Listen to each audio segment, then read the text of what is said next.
Is it working? Okay. Ladies and gentlemen, thank you very much for joining us. We're about to start in a couple of minutes. Our virtual speakers and moderators have already joined us, and thank you very much. It's a pleasure to see you, all of you again. So I will just hand over so we can start with our moderator. Thank you. Hello, very good afternoon. Can you hear me well? Hello.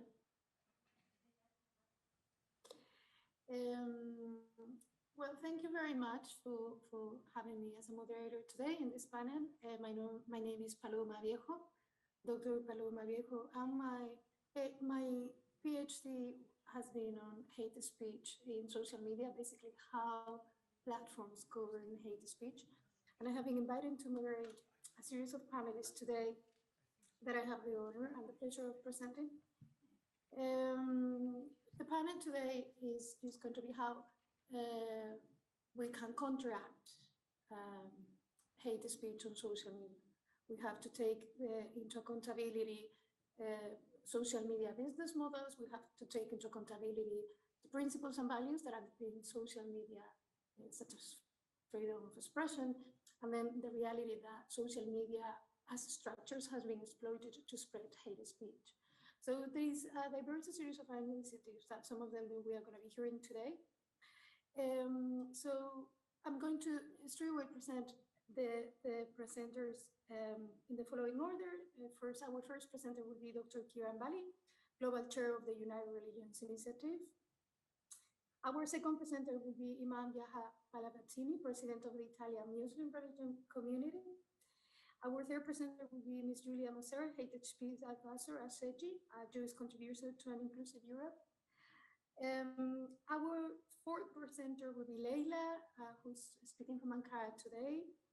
And our last speaker is Mr. Hennes Lee, who has a project to counter hate speech online. I'm going to be given to the floor to Dr. KAICIID Bali, who's a practicing Hindu scholar and a social entrepreneur. Dr. KAICIID, the floor is yours.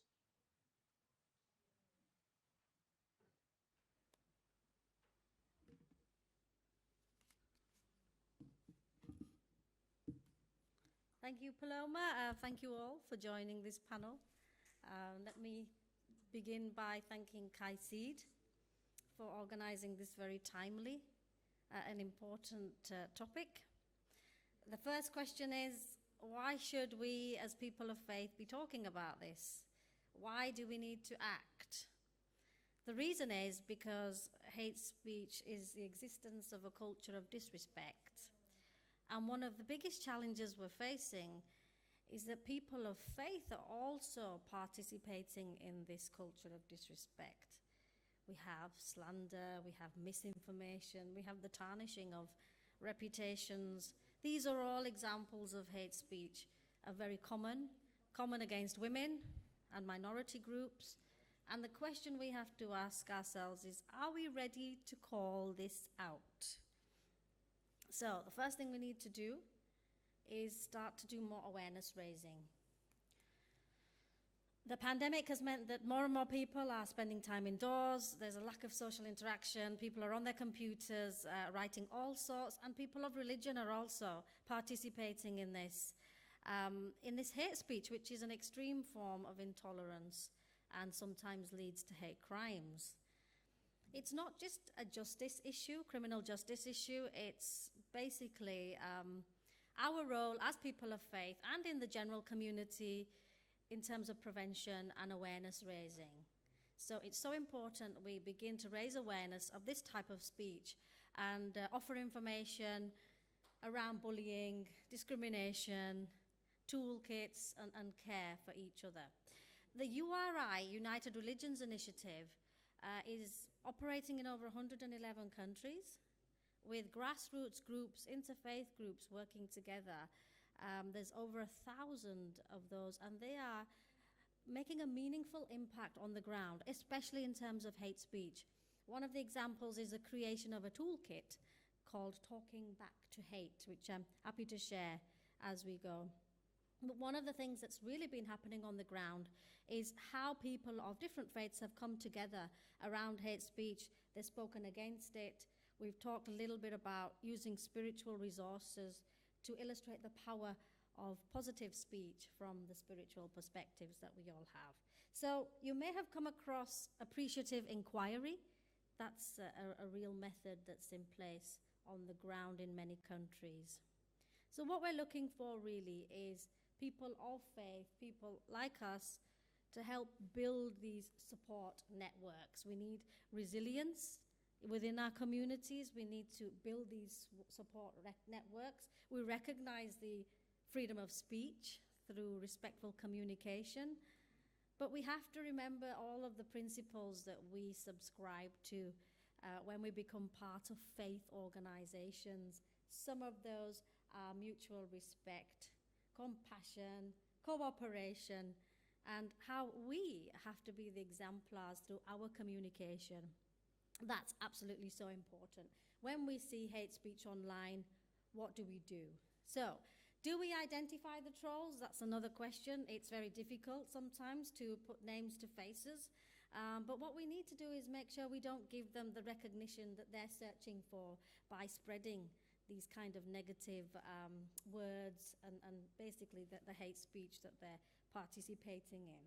So what do we need to do? We have support mechanisms. We also need accountability. If we want to hold platforms accountable, that can be quite challenging. We don't own those platforms. There's quite a lot of red tape around that process. We have to remember that children are also impacted by the things they're reading. More and more children spend more time searching and reading. Okay. So we need to ensure that where faith-based organizations have a key role to play is improving transparency, content moderation, and the key word is accountability. So as faith-based organizations, are we offering approaches to deal with this? Are we dealing with it internally? Are we internally dealing with some of the attitudes that we see happening on boards, for example, in our committees? Because hate speech is everywhere. Do we have a policy around this? Do we have a code of conduct? And how are we dealing with it internally before we think about how we be exemplars of good practice externally? So I'd just like to wrap up really by saying that we need to remind ourselves of our accountability. We play a key role in communities, and do we have a safe space in our organizations to discuss the hate speech that we see? And do we have a code of conduct to challenge this kind of thing when it happens? So as we move forward, the thing I'd like to say is that, is it only hate speech if we see it online or if we hear it? No, because hate speech can also be masked, and that's the challenge. It's not just there on the internet, it's within our communities. It's got to be a priority for faith groups because we're upholding these values that we all subscribe to: mutual respect, cooperation, tolerance, acceptance, and all those nice things that we all are working towards. So what's the answer? We have some great organizations here today: KAICIID, URI, Religions for Peace. We connect lots and lots of people together. How can we have more memorandums of understanding and partnerships? How can we make these partnerships more meaningful by analyzing the drivers of hate crime and to deepen our understanding? Let's get our hate speech policies out. Let's meet regularly and share good practice. Let's report it when it's happening internally or on our Facebook pages or Twitter pages. Respond to it positively, and support one another and share the knowledge. That's what the partnerships are all about. So that's where we need to work going forward. And the other thing we can do, just as individuals, is try sometimes to just switch our devices off. If we see something which is negative, not so nice, let's not feel we have to respond to it. Let's try and just switch things off, go for a walk, and let's go back to that original way of meeting and talking and understanding, which was the personal apart, albeit socially distanced. So I will conclude there. I would like to say that this is an opportunity when everyone is together to really start off those partnerships, to tackle this and take some meaningful action, because words speak louder. Words speak louder, but it's the actions that are going to make a difference in our communities, and that's what we're all here for impactful action on the ground. Thank you. Thank you very much, Dr. Kiran. Thank you for all your words and for keeping track of time as well. Very much appreciated. Our next speaker is Imam Viejo Palavicini, which I also believe it is on the room. He is the president of the Comunidad Religiosa Islámica Italiana, president of CORIS, the Smallest religion community of Italy. The floor is yours. Thank you very much, the moderator, and good afternoon to everybody. I will try to express the difficulties of this challenge in trying to find tools or solutions to counter the online hate speech. The idea is that there is also a question of methodology, because social media go fast. They seem to be very attractive for the youth, while, if I may say, as a religious preacher, we are probably have another kind of rhythm in terms of communication, teaching, learning, and preaching. And so there are two different speeds. And unfortunately also the impact of the two kinds of communication, regardless if it is hate speech or if it is another kind of narrative, are very different. Because on a conventional, normal way of communicating in the religious dimension, of course, it takes time, because we are in somehow educating souls and minds and behaviors. So it's a life process learning communication. While social media is really something that is a very fast impact that can create a teaching or a damage in a very short moment. And it's very difficult to recover and to reframe all the problems that hate speech online can create in our communities and in society at large, in the East as well as in the West. So this is the first situation, the question of speed and the impact of social media communication when it goes to hate speech or any other kind of communication in the conventional way we are used to. The other would be that, according to our experience, at least in Italy and in Europe, the hate speech is a complex meeting between sometimes a political agenda, other times a cultural crisis, and some psychological problems. So when these three elements are in somehow shaping a will to use social media in order to communicate hate, this creates the expression of these three complexities. Again, as religious leaders, we should try to also use social media as well.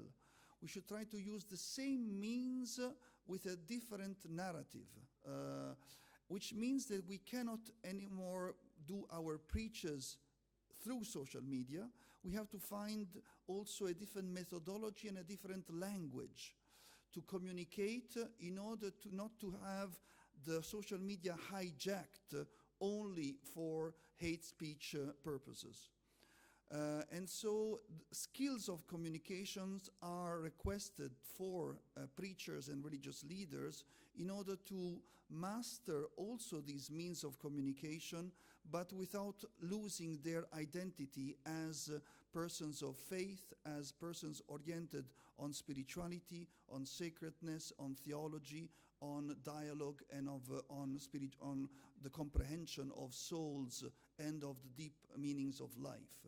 So again, it's a question of skills. It's not a question of changing our habits or action or responsibilities. Nevertheless, we need to know what is a crisis, what is a problem, because our youth, our students, our believers, our fellow citizens, and even our politicians might be influenced by these kind of propaganda through the social media or through the online communication. So this is something that needs to be actually trained, and this is actually what we are trying to increase a new methodology of training, language, and communication, being consistent with our identity and responsibilities.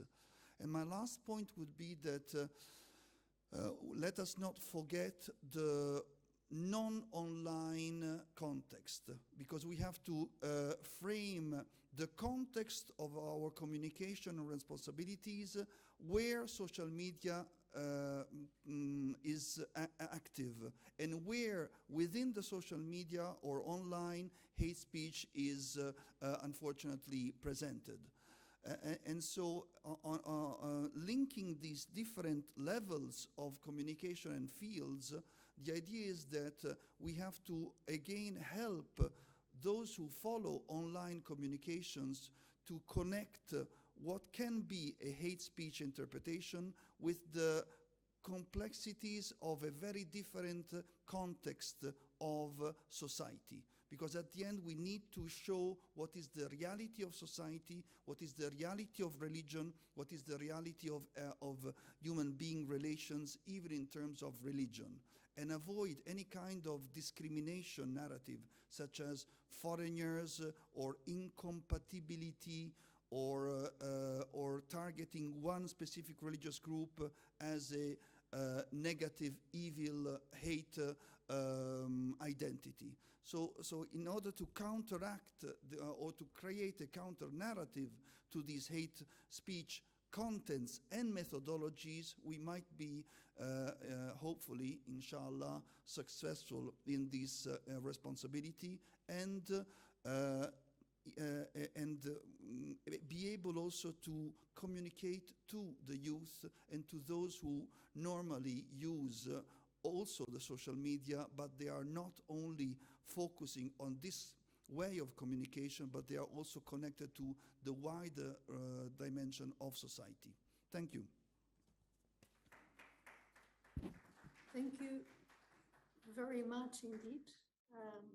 I have taken good few notes that I might bring up at the end once all panelists have presented.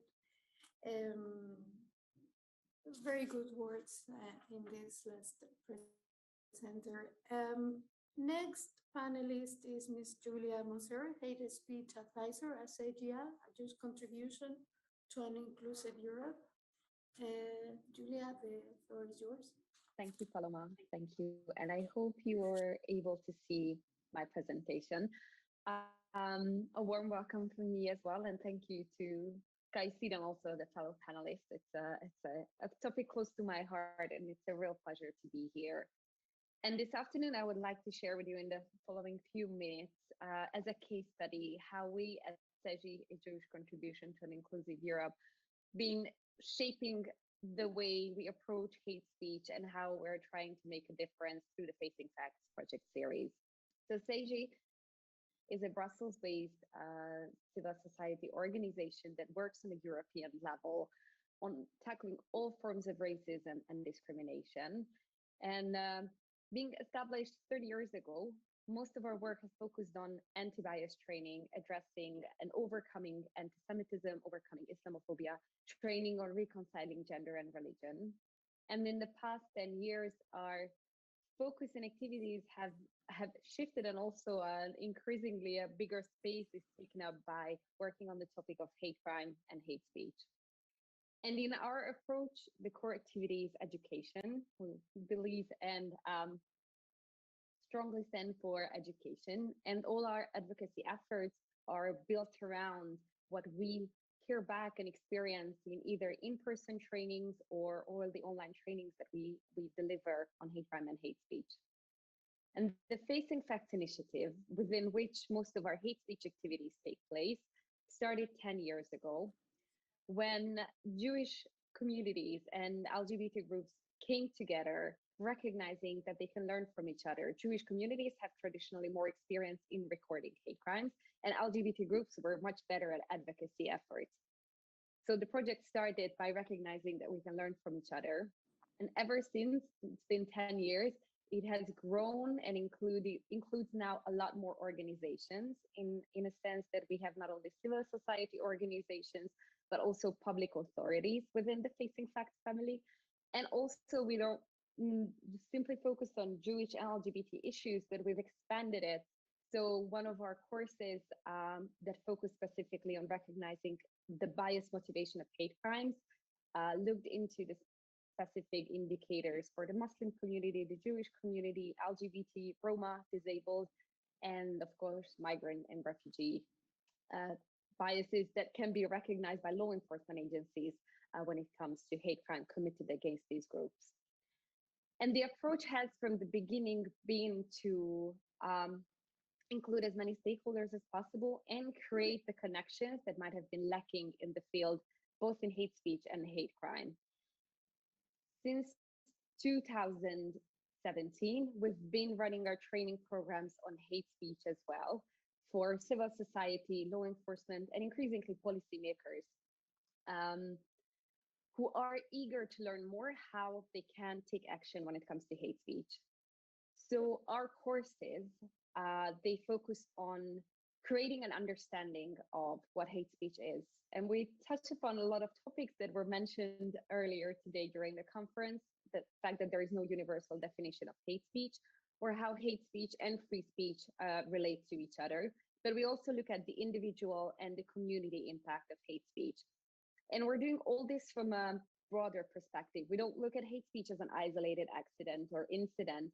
We see it in the context not only of hate crimes, but also as disinformation, recognizing obviously new phenomenon and conspiracy theories, but also how it connects to harassment and bullying and how it overlaps with all these online phenomena. And after a theoretical introduction, we also touch upon online safety, because we believe that when it comes to tackling hate speech, one should be equipped with the tools to secure themselves, both from a mental perspective, so that we're not emotionally drained by dealing with hate speech on a daily or weekly basis, but also from a technical point of view, so that we're literally able to secure our accounts and passwords and emails and privacy settings. And the third and the main component of the course that addresses and can be tailored to different groups is the framework of action that you can see on the right side of the screen. And that's actually almost more than half of the course, which allows participants to choose what form of counteraction they would like to engage in and gives them tips and tools to do that. And of course, we didn't create this course out of the blue. We interviewed a lot of experts. There are a lot of interviews within the course from those who've been in the field for years before we even got involved, such as the International Network Against Cyber Hate. And they really aim to allow participants to identify the action that they are capable and comfortable to do, and then bring all the knowledge and tools to make sure that they can succeed. And that includes advocacy and improving advocacy efforts in relation to hate speech. There is also another module focusing on monitoring the importance of recording incidents and hate speech, and then using the numbers as a basis for our advocacy efforts so we can prove that there is a problem. And there is a large module dedicated to counter speech, which is one of my favorite topics, both as instantly exchanging with hateful content and responding, as well as in longer term approaches, such as setting up a counter campaign and developing alternative narratives and counter narratives. And there is a lot more that I could share about the course. I'm mindful of the time, so I would like to just conclude and wrap it up with a call for action, or more an invitation. We have just started yesterday the latest cohort of the hate speech course that includes all the updates that we've recently added, also from the weekend project that we've been working on with the Council of Europe, which features tools as a communication tool that walks you through the steps of creating your own counter campaign. It also features a specific tool for analyzing hate speech, as well as another one to build human rights based narratives to create an alternative narrative when we encounter hatred online. So there is a lot of new content, a lot of very timely content in terms of conspiracies as well, particularly how difficult it can be to challenge conspiracies and how they overlap and create a sort of fertile ground for hate speech to thrive. So there's a lot that we covered there, and I would like to close with inviting you to join the course and see you there. And I look forward to hearing from the other panelists. Thank you very much. Thank you very much, Julia. Thank you for, I think I'm going to register myself. Thanks, Emilian. Our next speaker is Ms. Leila Asanderi Dabo, which I hope I have closely pronounced your name right. Board member of the European Interfaith Youth Network and Religious for Peace, currently speaking to us from Ankara. To Leila, the floor is yours. Thank you, Paloma, very much. Yeah, you pronounce my name quite correctly, which I'm impressed with. It's sometimes very hard to pronounce. Yeah, thank you. Thank you for introduction and greetings of peace, everyone. It is my great pleasure to be here today with you, and I'm already so inspired and impressed by everything that I heard, especially from the Julia, and I'm also looking forward to take part in this course and campaign. It seems to be really interesting. But what I would like to share with you in the next few minutes that I have here is that I would like to inform you about the campaign, which is Alter Hate campaign, which is conducted by European Interfaith Youth Network. And as you see, like Imam Pallavicini and Dr. Bali mentioned, and they highlighted importance of engagement of youth people, because youth are those who are using online media, and somehow focus was on youth. So at the beginning of the pandemic year, we as a youth people coming from the different interfaith organizations sit together, and we thought what we can do in order to prevent or to react on hate speech that were happening and raising around us. We were especially concerned about hate speech towards migrants, refugees, which I think really nicely resonate with the previous 2 days of this very important forum. So we thought what can be done, and we come up with the idea of Alter Hate campaign. And I will just shortly share presentation with you just to give you some idea of what was done and how we approach it, and if we were successful or not. So I hope that you will be able to see my screen. Okay.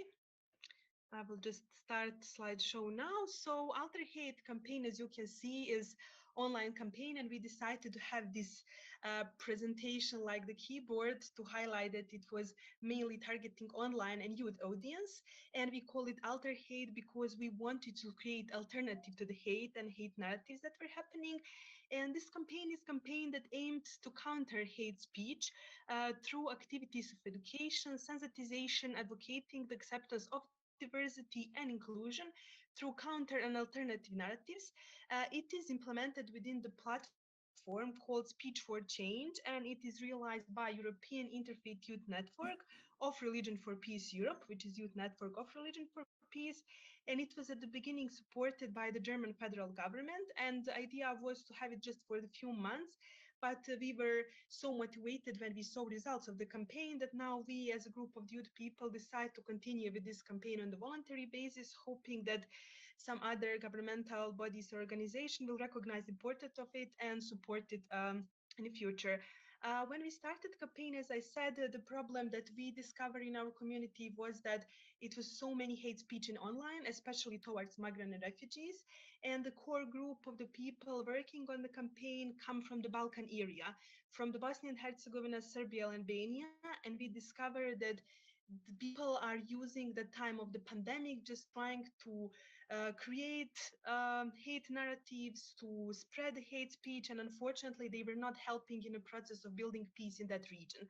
So we decided to especially target the Balkan area, but also to involve our European colleagues. And in order to see if our campaign will be successful or not, we decided to conduct the study at the beginning, or to small survey, and we asked different questions to our participants, of course, using online tools. And just I will just highlight few of the results that we get. The first, we discovered that almost 10% of the youth people doesn't think that hate speech is a problem and that it exists at all. More than 50% of them mentioned in our study that they don't see, or it is hard for them to recognize difference between hate speech and freedom of religion in freedom of expression. So for them, it was nonsense to tackle hate speech because they think that this is also freedom of expression of our belief. And what was really triggering us, that more than 40% of them mentioned that they will just ignore if they encounter hate speech on the social media. Their reaction will be they will just ignore. And those were like the red lights that we see, and we say there is a big need for this campaign. And then we decided to realize it through the variety of activities, and I will just show some of the things that we did. So first, we have this like fact checking in our social media, where we have this platform like Did You Know, where we present different kind of the facts that we found. And we were just trying to raise awareness, and so that these youth people can ask themselves like what is behind these facts, and maybe they will just motivate them to research more and to figure out that hate speech is something that exists and that we need to focus on. Then we ask those young people to send their own messages, to put their faces and to put their messages. Like, for example, our colleague from Bosnia, Berina, mentioned, don't find reasons for hate, just smile and be great. And we figure out that when young people are sharing those messages to the young people, then other young people and peers on the internet will be triggered to find what is behind this campaign, and maybe they will join, and then they will start discovering if there is hate speech happening around them or what can be done around. Then we have different sets of webinars, because we of course use Zoom platform, and we invited religious leaders, youth people, activists, people from non-governmental organization. And I'm sure that even though there is a small photos over there, that you will recognize a lot of these activists in the field of the hate speech that offer their free time and wanted to share their wisdom with us and motivate and educate our audience. Then we also organized Zoom meetings of this group of youth people coming from Bosnia, Serbia, Albania, when they were exchanging ideas and they were learning more deeply about what is hate speech and how they can react on that. And because our focus was also on religiously based hate speech, because through the campaign we discovered that there's a huge problem of the hate speech towards religious leaders, but also what we discovered, especially in the Balkan area, that there is huge problems of hate speech coming from religious leaders, and which is sometimes not easy topic to discuss with religious leaders. So we try to use different approach and to come something that we call no hate speech rule, based on idea of the golden rule poster. So we highlighted 11 different religion and spiritual backgrounds, and we try to find verses from the holy books and the text that will highlight importance of the stopping and reacting to the hate speech and promoting positive values in order to motivate our religious leaders and believers to react on the hate speech. And this is something especially important in Europe, when there is a lot of hate speech towards migrants and refugees just because they are coming from the different spiritual and religious background themselves. And we figure out that this poster is very good educational tool, and a lot of people approach us and ask us, can we use this tool? So this is something that we are very proud of, and also we managed to reach more than 20,000 youth people, or not youth people, but our followers on different social media platforms, those who were watching our webinars and taking part in our discussion. And we discovered that it is very important to raise empathy, to raise active listening skills, to motivate youth people to use the critical thinking as a tool when they were discovering hate speech. And this is very important for them, not just to recognize hate speech, but to react on the hate speech, to protect themselves, not just to ignore, but to react, to build alternative and counter narratives. And as a result, we will have hopefully less hate speech around us, and we will be able to build a better future for all of us. So we also collaborate with the United Religion Initiative and other organizations on different areas of interactive workshops and webinars. And we also develop like the short dictionary when we were highlighting the, for example, different terms like ABC of religiously based hatred, where we invited people also to use this as a good educational tool. And I know that I'm running out of time, so I just want to invite all of you to follow us on our different social media channels and to join us in fighting hate speech. And the only message maybe that I can send in the end, if you encounter any kind of the hate speech, don't ignore it. Think of it, reflect on it, and try to react and protect those who are victims of the hate speech, because by ignoring it, we are basically just supporting the spread of the hate speech. So thank you for offering me to share this idea with you today. Thank you very much, Leila. Thanks a million. Thank you for a very rich presentation. I was thinking on your last line there, respond. Sorry, if you encounter hate speech, react. I was thinking we use in the anti-bullying center I'm working at the moment the idea of if you encounter bullying, respond, do not react, instead of as a less immediate aspect. But this is perhaps something that we can comment before, after.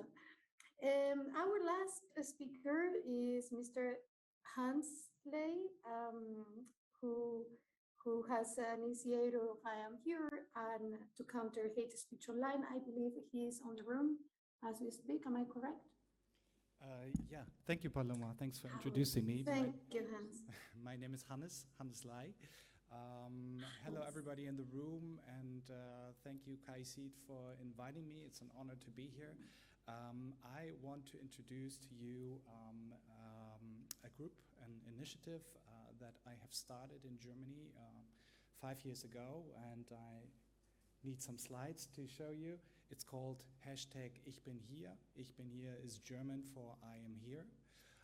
So making a stand, going into social media and saying, I'm here, I have this opinion, I defend democracy, and I defend human rights. Me as a person, I am working as a strategy consultant for corporate businesses. That is my real life.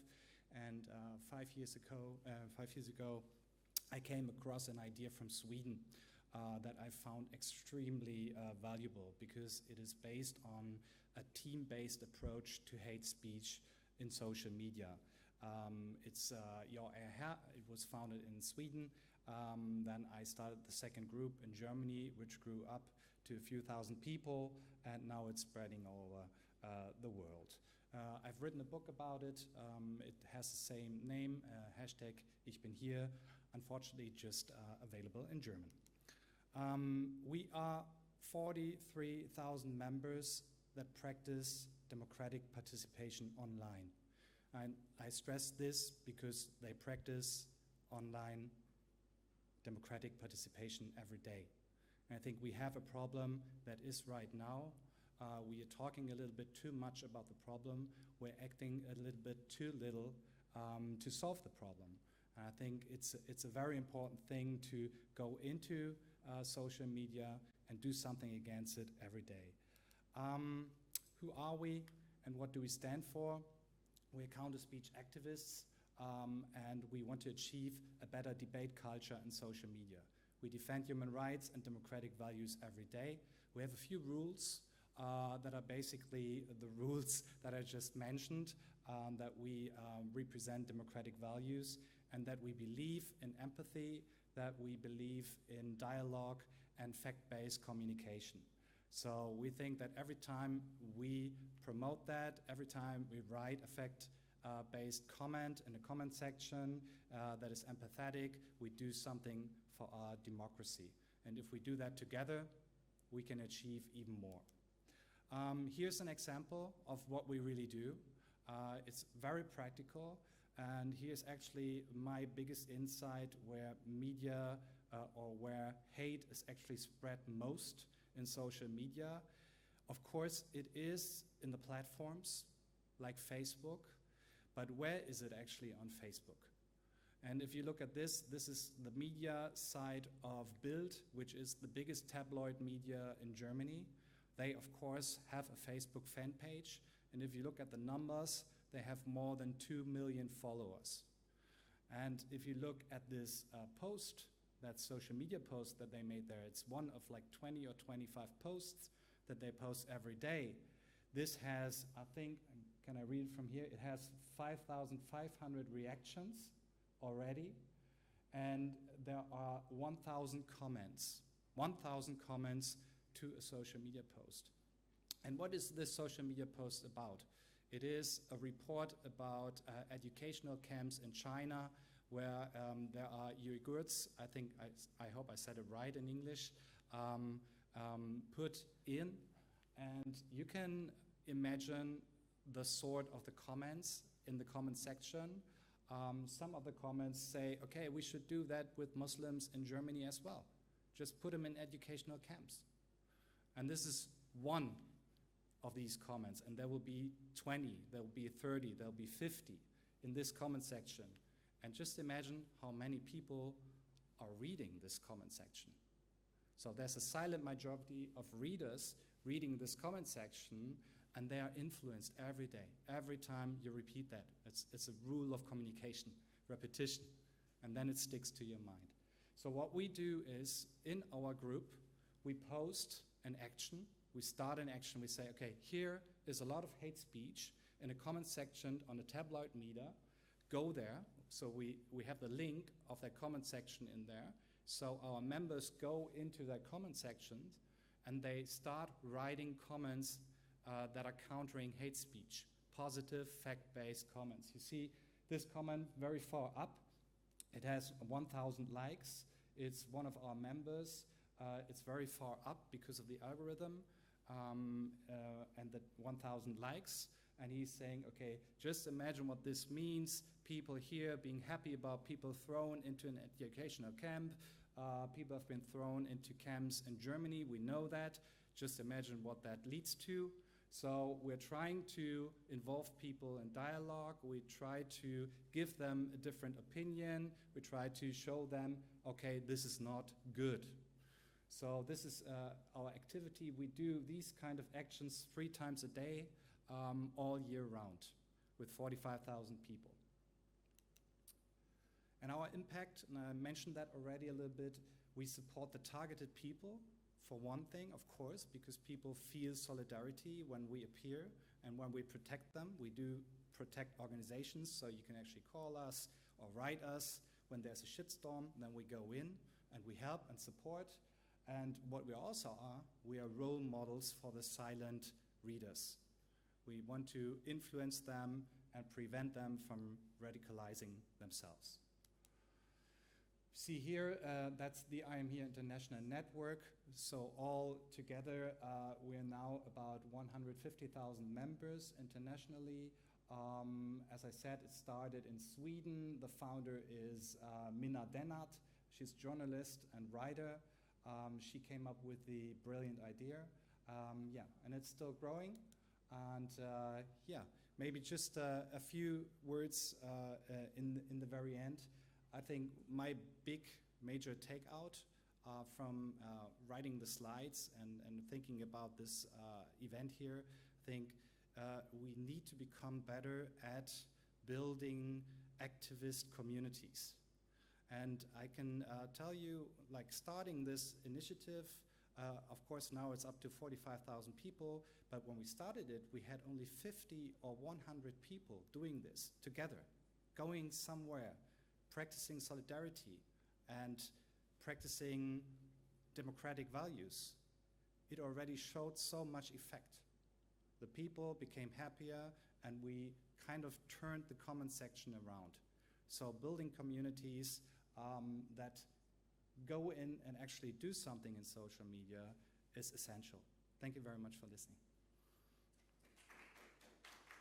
Thank you very much. Apologies for mispronouncing your name previously. I would like to briefly, I have been taking notes as the speakers were talking and drafting an argument on an idea that has been emerging after listening to all those proactive activities or projects that have been presented. I think I'm gonna be playing the counterpart, just provoking a little bit of thought. Our first presenter, Dr. Kieran, was talking about awareness, compassion, and accountability. And then it was followed by Imam Jaha, who said beautifully, he put it quite beautifully, that as religious leaders and interfaith groups, we are trying to educate souls and minds, whereas we are trying to educate souls and minds in a setting that rather acts like a machine. His path is different, his system is different, the rationale that is thinking, or the rationale that they use to think about what is or what is not hate speech is quite particular. It responds to technological principles rather than what is the fundamentals of hate or discrimination or structural discrimination. So one of the first questions I have is a rather broader question for all panelists would be, are we feeding the machine? To what extent are we?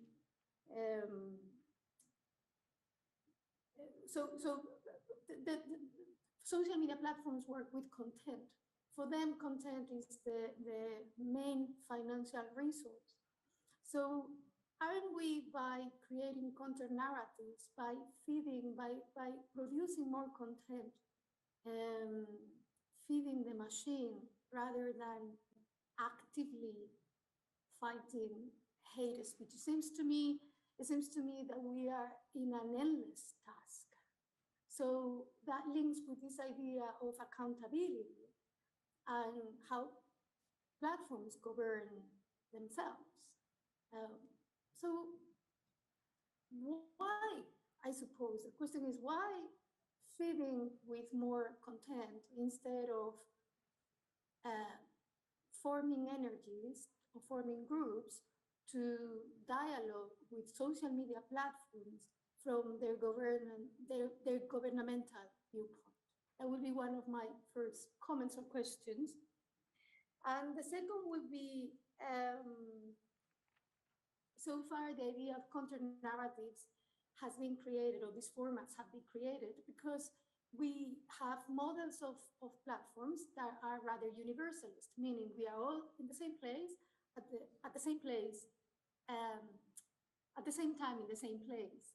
So we encounter hate speech that is flowing around, and we counteract this hate speech that is flowing around.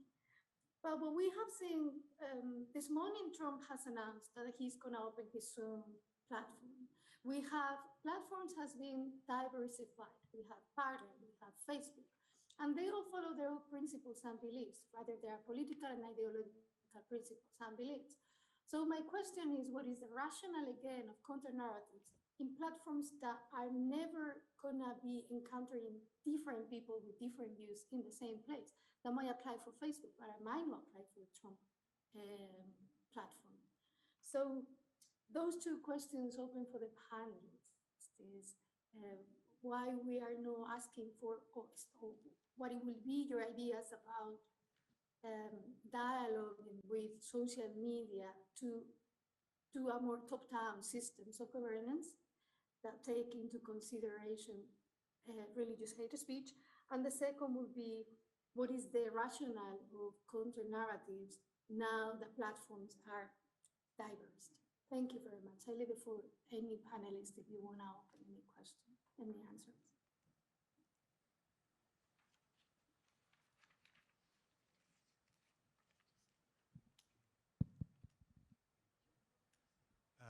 Maybe I can start, break the ice a little bit.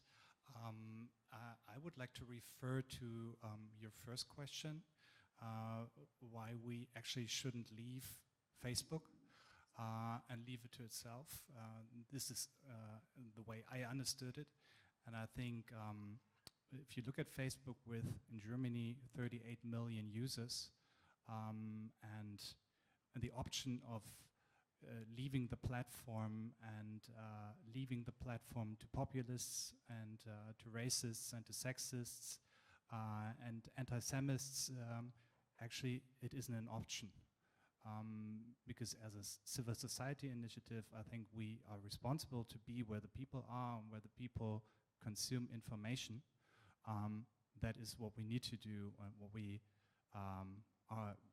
Yeah, we keep doing it, but I would finger point a little bit to the platforms themselves and the policymakers to tighten up the rules and the laws for these platforms in order for them to take responsibility for what's happening on their platforms, and also the media sites that are also present on the platforms and that are very responsible for what is happening on Facebook as well. Thank you very much. Any other comments Kieran, for the panelists yeah, before we give? I could respond. I think we've got to find a fine balance with all this. There is an important part of this about responding in a positive way to counter some of the hate speech, but then again, the balance is how much time do you invest in doing that when you could be doing other things in terms of their own policies and other ways of helping people who are on the receiving end of some of that. Is it always right to respond, or are we just adding more, giving more energy to those who spend hours and hours writing this kind of thing? At the same time, is it about sometimes stepping back? It's got to be an individual preference. How much does one want to engage in that? Is it easier, like I mentioned, to just switch it off and take it away if it's going to have a negative impact on an individual? Do you want to go through that circle of response and then waiting for an answer and so on? It's got to be a personal decision, I think. It can't be, a standard approach to everyone. There's no one size fits all on this. But I think people deal with it in different ways, not necessarily by responding to it online, but maybe within themselves as a person, within their communities, maybe responding in a way which is about training, those to help people be more resilient towards it. And then again, it just really depends on the amount of time somebody has and how far they want to take this. It's never ending, this cycle of social media. While social media is great in terms of, projecting positive stories, there's always going to be the other side of this, and that is there's going to be a whole lot of negative things coming out as well. We have to then decide what it is we're going to take from social media and use that in the best way that we can. With regards to the second part of this, the one voice platforms, again, those are important for those who follow a particular way of life. They want to have their voice, and social media allows them to have that. Should it be more inclusive? Maybe they don't want it to be more inclusive. They don't want to hear other ideas or, diverse views, which again is a challenge. But I think we have many other ways of offering our opinions and our views without having to go through the social media aspect. We can do that in the work we do on the ground. There's so many groups around the world who are doing this fantastic work in a very positive way as well. So again, it really depends on the individual, the community, and where they wish to invest their time and energy in terms of their response to this. Thank you. Can I drop in? Imam, I don't know whether you see me, Imam Yahya Pallavicini. Thank you for your questions. I would add to what was already mentioned, probably that as religious faith-based organizations or community leaders or preachers, if I may say, on some specific narratives that target religious identities and communities, we are aware that there is a double challenge. There is a challenge of falsity and a challenge of, as was mentioned by Seji program, psychological damage. So due to this awareness, we want to preserve our fellow believers and citizens from having any kind of psychological damage and any kind of doctrine of exclusivity or exclusion. And in this sense, I think we try to learn how to communicate with society at large in all fields and with all tools, even with the social media. So as you were mentioning, we are not polarizing the communication only on this platform, but we do not want to leave these platforms to those who want to abuse of this way of communication to have their hate propaganda. So this is, I think, the main purpose. And on the other side, always on going back to this doctrine of exclusivism and exclusion, one of the targets of hate speech propaganda is to target one identity, one social community, one religious community, and exclude it from the rest of humanity, of society, of citizenship, of sacred religious dimension. And in doing this, they try to separate this targeted group by the rest of society and by institutions.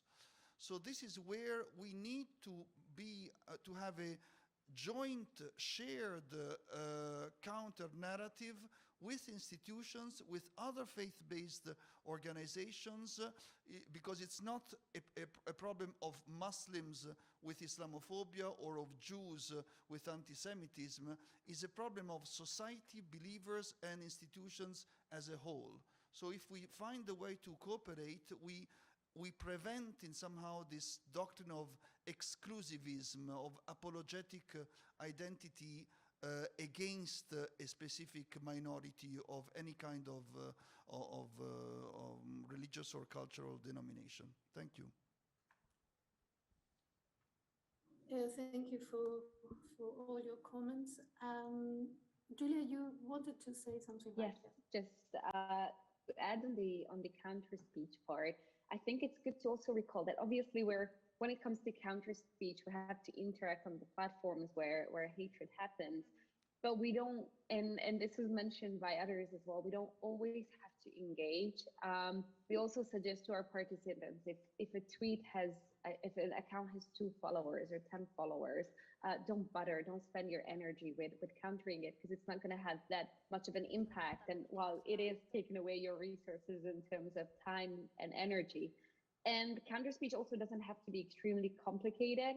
It can really work as an expression of solidarity, or to really show up as an ally and signal that hatred is not okay. Obviously, it's nice if we can debunk a myth and really, eloquently articulate arguments and create an entire counter narrative in a comment section, but we don't always have to be that detailed in order to shift the conversation, and also to signal to the silent majority that what is being said there is not correct and it's not okay, and it shouldn't be how our discussions happen.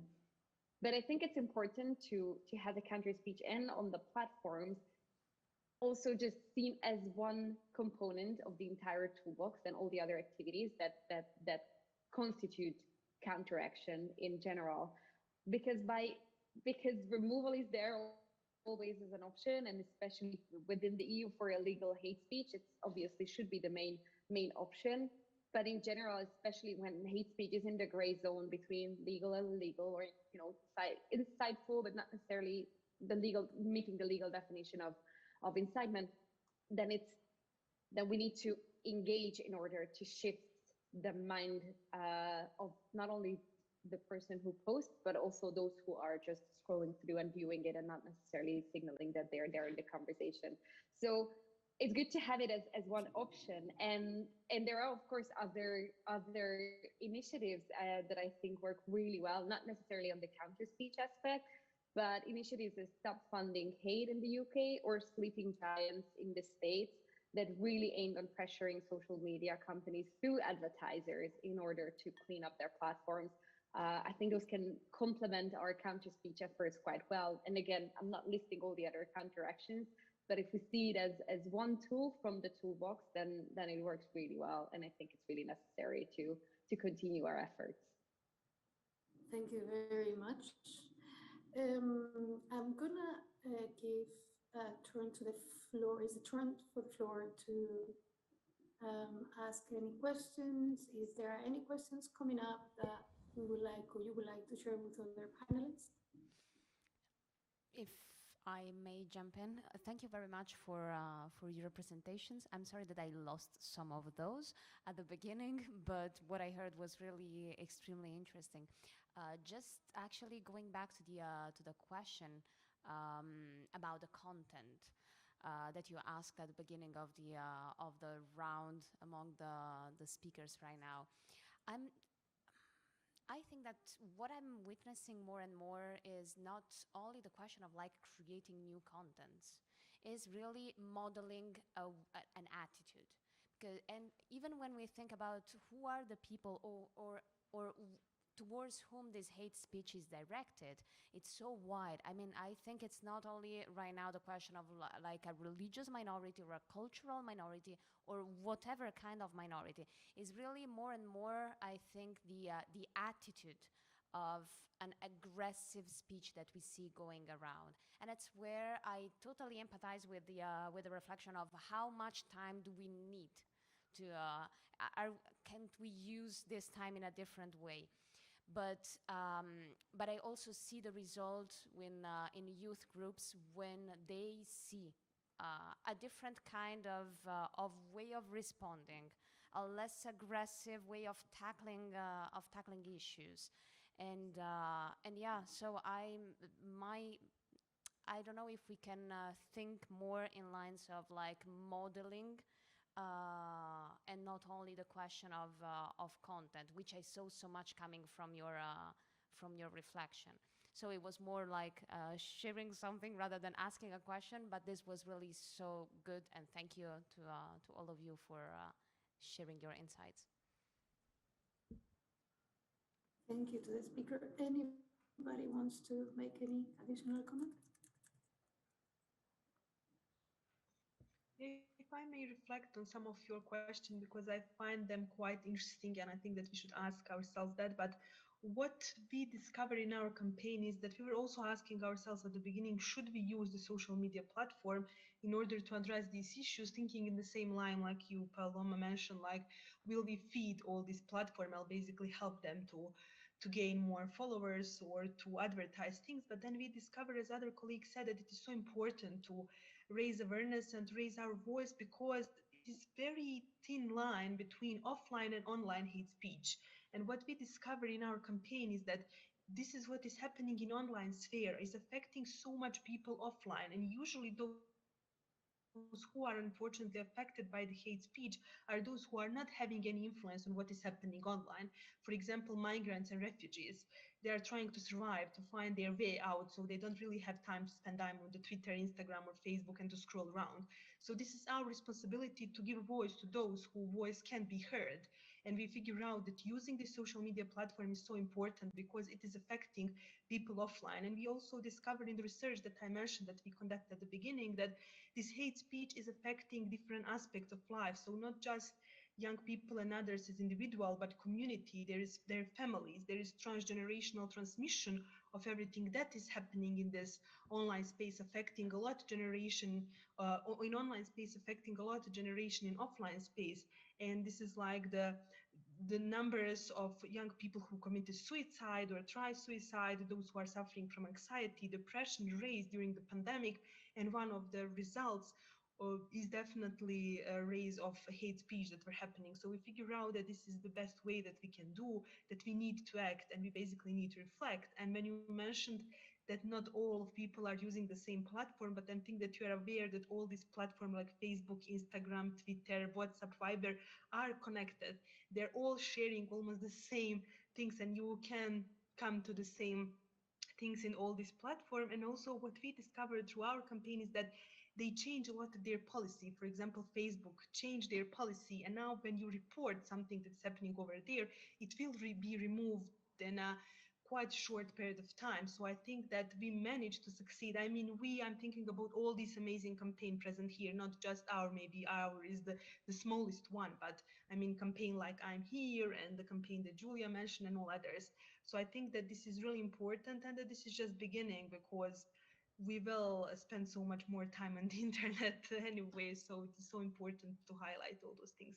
So I just wanted to share those thoughts with you, and thank you for raising those questions. Thank you very much, Leila. Any other comment or question that would like to be brought up? Yeah, Reena? I would like to add something to your comment, because I very much agree with the modeling of the way we are communicating on the web. It's very important, and we do this kind of simulation in German schools where we create a protected environment. We make the simulation where we give the students different roles. So sometimes they are the targeted, sometimes they are the trolls, some can practice to be moderators, and then we switch roles so that they experience what's actually happening when they become a victim of hate speech. And that is kind of like mind-blowing for them.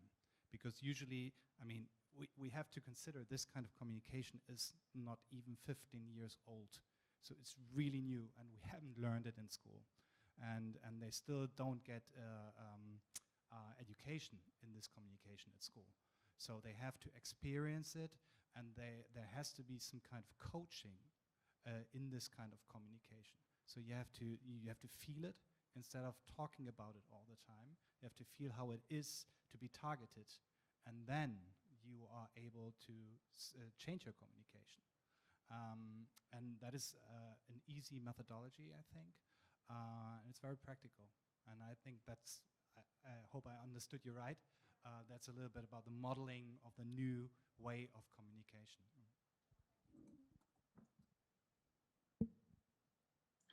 Thank you very, very much. I'm actually interested on knowing all the resources that you're using in your schools. It will be a pleasure you could share with us some links. I very much will appreciate that. Any other questions? So if I may, nothing coming on the chat. So if the organizers are okay, if there is a question here. Probably not a question, just a quick comment. I'm Sivin Kit from the Lutheran World Federation. I appreciate our focused conversation on hate speech, but there may be a danger of not having a more holistic approach in discussing the matter. For example, I think many of us highlighted the problem of media. So I remember coming across a book called Hate Spin. So this is where the media tends to spin certain stories, and then those who want to do hate speech use that, and it's combined into one cocktail of problems that we all have to deal with. So that's just one aspect in discussing this. And as we were talking about this, I was just quickly going to, let's say, Facebook, reminding myself of, they have this function called report this ad or report something, or Twitter. So it's not just about us replying comments. There's this, should we advocate for some element of reporting that we could do that's more specific to this issue that we're dealing with, whether it's hate speech. There is something about being offensive. There is things about violence, sexually inappropriate content, misleading, false news, etc. Do we need to advocate to the social platforms? That's something that's more specific, that's related to what we are discussing about hate speech. I think it's challenging. I'm just raising some other aspects that we should think about. And one last comment is, this is the afternoon, it's quite tough. And thank you, moderator. I can see from your face that you're trying to hear what we're saying. The last thing is that I think talking about media literacy to faith communities is important, and talking to media professionals about faith literacy and religious literacy is important. And then let's not forget about political literacy, because of the political dynamics that are often mixed into this so-called cocktail of hate or hostility. Even before you reach hate, there's this hostility against someone who is different from us. and someone whom I don't know. So I think the religious communities, FBOs, we have a challenge before us. Media professionals have a challenge before them as well, and we have to find ways to bring us together to see how we can move forward. So thank you. Thank you very much. Thank you very much for that comment. Actually, there is a very important issue there. There is studies in platform governance coming up that are challenging some of the are explaining further some of those difficulties that we are encountering when creating counter narratives or that are very much embedded into the architecture of social media and social media design, that I think it will be very interesting to have the opportunity to share with those who are practitioners, with those who are on the front line. There is this part of things that we know that we are discovering as we go, that I have discovered through my own research. I personally initiated in counter speech in 2016. I collaborated with the Council of Europe on writing the Just We Can manual, and progressively, as I was researching social media, I became skeptical. So I think that you're absolutely right that there is this necessary, we need to start also thinking as social media do to understand and to improve our strategies, particularly those who are interested on social justice and interested on progressing in society. So thank you very much for that comment. I'm sorry for taking my 2 minutes for this. Any other question, any other comment that we would like to bring up? Or perhaps if the organizers agree, we can start wrapping up. Can I just add to what has been said? Absolutely. Absolutely right. We really struggle with the media picking up positive stories. They're just not interested. You know, we always give them good examples. Written media, for example, the newspapers. This is what's happened. This is the impact it has. But that doesn't sell their newspaper. So storytelling is such an important concept. Let's get those positive stories out there, stories of where we've made a difference, how we're working with communities to challenge some of these things, and take that positive spin. And spin's exactly the right word. It's got to be done in the other direction as well. So that's just the world we live in, that the positive stories are not making money for anyone and not furthering anybody's agendas.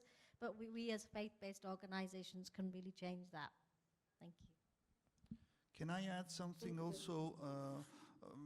Actually, also on my side, I like to thank Reverend from the Lutheran Church because there is, if I'm going to my experience, this speculation and manipulation of differences. So on one, it is easy to say, I am targeting that group because it's different and that group is a bad group. But we have to be careful that the counter-narrative should not be confusing all the positive differences of different fields and identities in society, because otherwise it's anybody all together, and so there is this at the end the target of the hate speech propaganda is really to create a destabilization, to create a disorder, to create a violence or a legitimation for any kind of hate. And going also to what Elena Dini was mentioning on not the content but also on the methodology, if I got it right, I think again we should be very careful not to react according to emotions, as it was mentioned, because otherwise it's easy to react to a provocation with a defensive attitude, or to be provocative on our side against the provocation. So this is where, to be really serious in our counter-narrative, a very serious consultation, preparation, and training is needed. And the last point would be very careful to the boycott agenda. there is this, some of the speakers mentioned the masked dimension of hate speech. At the end, there is also this question of not being so evidently a person proposing hate or provoking hate, but to create at least a boycott among differences. And this is something which is a hidden agenda, but according to me, it's always again in the hate speech communication. Thank you. Thank you very much. Any further comments? Anything? This is the difficulty of having a hybrid. I think we're getting excited now with a bit of Sivin here again, back again. I just would like to also raise a point for us to consider, that we are dealing with something that is quite irrational, not rational. And oftentimes the response of civil society is to respond. I'm not saying we should respond irrationally, that's not my point. But I think we have to accept the reality that sometimes fact-checking is not going to change anything. Because for those who are deeply engaged in this, it is not about facts, it's about a story that can sell, a story that shapes the imagination. And that's why sometimes religious communities, for the better or worse, we should be able to rethink how we can improve the way we tell our stories, or those who want to promote hope, inclusion, and all that. Because sometimes the way we sound actually is quite boring, and it doesn't sell, right? So it's a challenge for us, those of us who are engaged. So it's just something I've been reflecting on. Are we also having a kind of naivete to assume that by being, we should be rational, but to assume that it will be received? It will not. There will be those who will not, that need to be starved, that we should not engage. And that's one. So this is something that just in this afternoon, I'm just wondering about, you know, maybe we should be a bit more self-critical with our approaches. And the last comment is really, I wonder whether we should also learn from those involved, scientists in neuroscience and whatever, you know, does language shape something about our brains?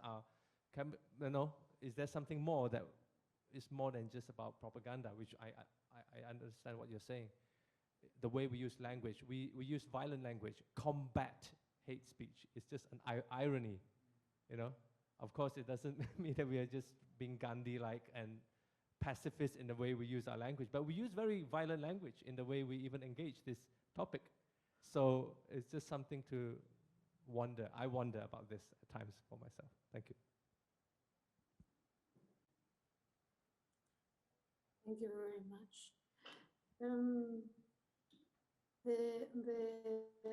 The naivety of how to counteract or responding instead of reacting, as we said around my office. This is food for thought. But I return, I give space for the speakers. Any further comments? Something you would like to keep contributing? Can I stand on your presentations? It's Kieran. I think we've had some really good discussions, and I guess the question is, where do we go with this? So what is going to be different now after listening to everyone and you know, sharing experiences? What kind of tangible outcomes are we going to get? Is this an opportunity for the faith organizations to come together and plan something?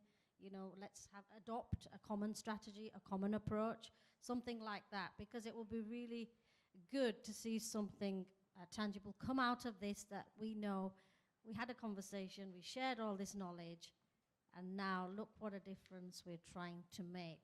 And then that will embrace all of the good ideas here, but also further this concept of faith-based organizations and those in the civil society working together as one unit to tackle constructively, being mindful of language, which is so important, constructively respond to the kind of issues we're seeing today. So that would be my priority in terms of how do we get that conversation with the faith-based organizations going and something really happening from this.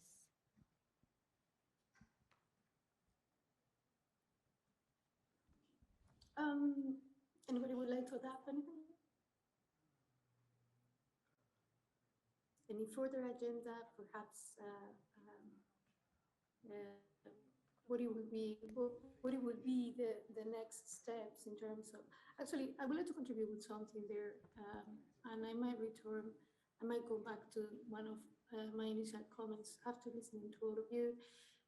I remember clearly the 12th of October 2020, 12th of November 2020, Mark Zuckerberg introduced top-down prohibitions on Holocaust denial.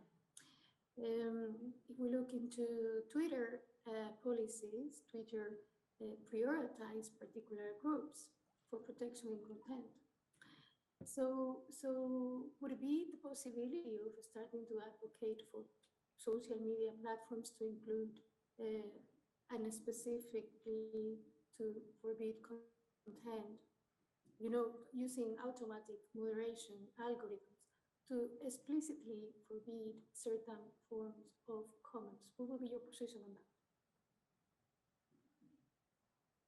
If I can jump in with a quick example in terms of the Holocaust denial policy update. In terms of enforcement, we still don't know anything about the numbers, but we do know that a lot of content that was remembering the Holocaust and commemorating it got taken down by automatic tools. So I'll just leave it there as a response.